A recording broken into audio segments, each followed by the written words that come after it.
You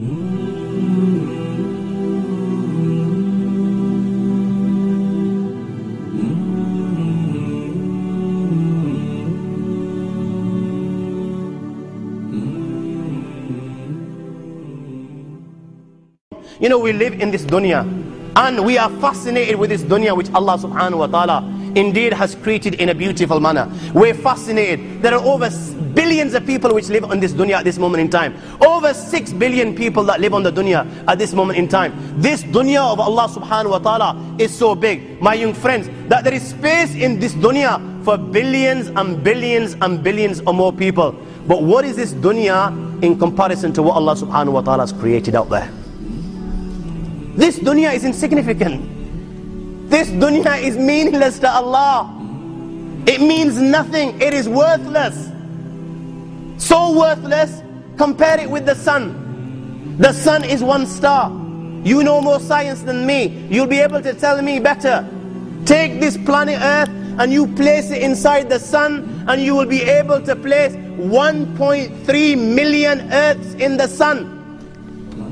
1.3 million Earths in the sun.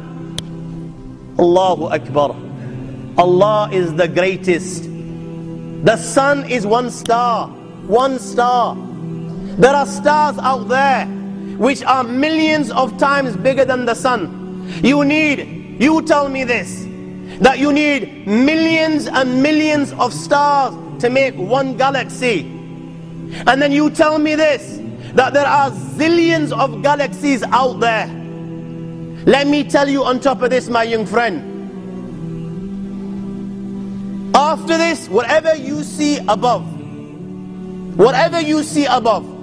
when you raise your head and you look above, whatever you see above, the zillions and zillions and zillions of galaxies, let me tell you, everything there is within the first heaven. Everything there is within the first heaven, and Allah is the creator of 7 heavens. 7 heavens. And the distance between the first heaven and the second heaven is 500 years. You know, the distance that can be covered in 500 years, at what speed? Only Allah knows. Only Allah knows. But it will take 500 years to get from the first heaven to the second heaven. 500 years from the second to the third, third to the fourth, fourth to the fifth, fifth to the sixth, sixth to the seventh. Every time it will take 500 years. After the 7 heavens, وَسِعَ كُرْسِيُّهُ السَّمَاوَاتِ وَالْأَرْضِ. You all read the Ayatul Kursi. You all know the Ayatul Kursi. After this, you have the Kursi of Allah. You have the chair of Allah subhanahu wa ta'ala. You know these 7 heavens that we've just talked about, in comparison to the Kursi of Allah, they're non-existent. They're meaningless. Rasulullah sallallahu alaihi wasallam has given an example in a hadith, just to give us a little bit of understanding with regards to the 7 heavens in comparison to the Kursi of Allah. Take a ring from your finger, take it off, the small ring that you have, and place it, let's say, in a desert, the Sahara Desert. It's the biggest desert in the world. You know that ring that we take off from our fingers and place it in the Sahara Desert? What comparison is in between the ring and the Sahara Desert? Nothing. Nothing. The 7 heavens is the ring, and the Kursi of Allah is the Sahara Desert.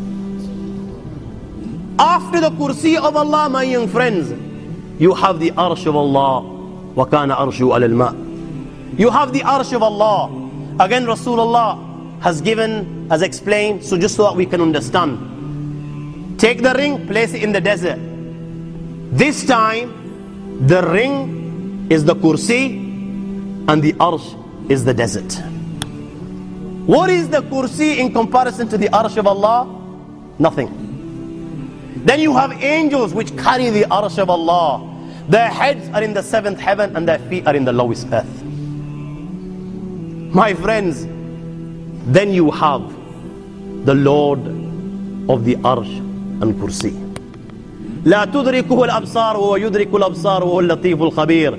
He is beyond. The size of Allah, who Allah is, what Allah is, the greatness of Allah is beyond the comprehension of my little mind.